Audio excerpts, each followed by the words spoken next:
Assalamu alaikum and welcome back to the channel. Today we are talking about Ibn Taymiyyah and his take on money. In fact, we are looking at some of the principles that might help us to reimagine what the monetary policies and the role of state should be when it comes to printing or creating money. So let's get into it. This work is based on a fascinating book, and which is basically a PhD dissertation, and I will put some details in the description. So when we are talking the money in reality has several functions, and most of you are familiar if you study this at university that money is thought as medium of exchange, something that measures the value, it's a store of value, and it's a standard for deferred payment. Ibn Taymiyyah considered these first two, being medium of exchange and measure of value, as its most important functions. In fact, he's saying that essential function of money is to measure the value of goods and to be paid in exchange for different quantities of goods. And even his student Ibn Qayyim would say something similar to what we've seen Imam Ghazali saying in the previous video, which is that money and coins are not meant for themselves, but they are meant to be used for acquiring goods. They are basically medium of exchange.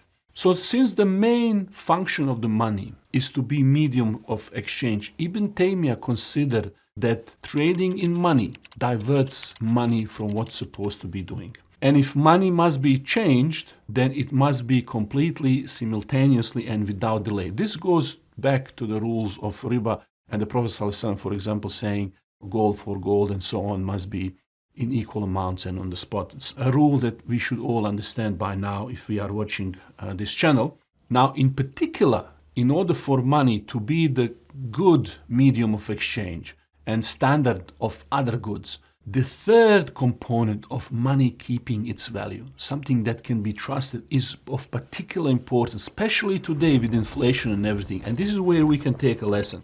Ibn Taymiyyah was very distressed by what he saw around himself when it comes to debasement of the coinage in Egypt under different Mamluk sultan. So he would ask sultans to check erosion of value of money, which we would talk today, something like inflation and so on. He would oppose this debasement in the currency that came as a result of overproduction of money. Just like today, you have this quantitative easing and ways that governments would print the money.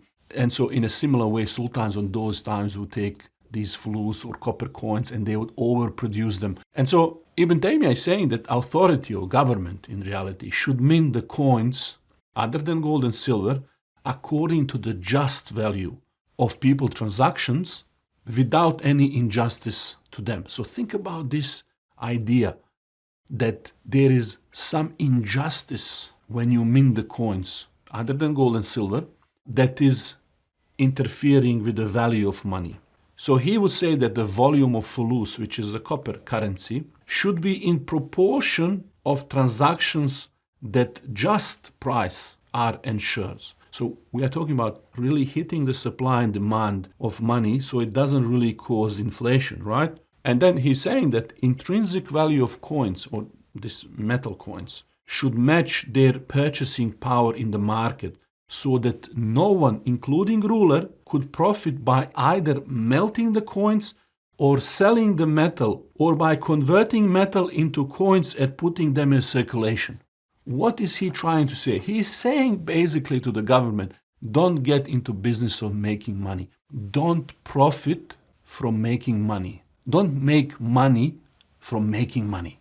And he advised ruler that when they mint coins, it should be of real value, without aiming at any profit, while keeping in view public welfare.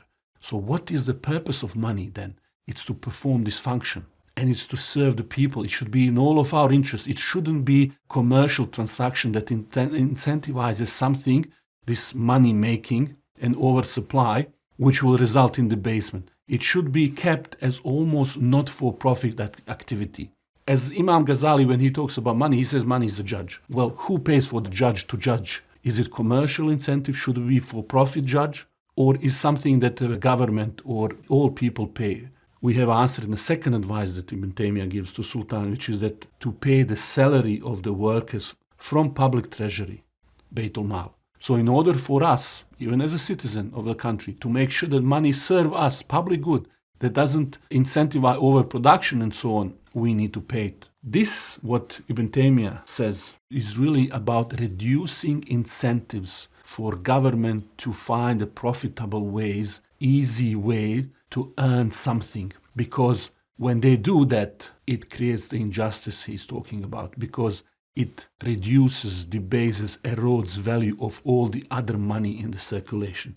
So this trading in money that Ibn Taymiyyah is talking about, according to him, opens the doors of injustice for the people and devouring their wealth by false pretenses. And this is what sultans of those days used to do.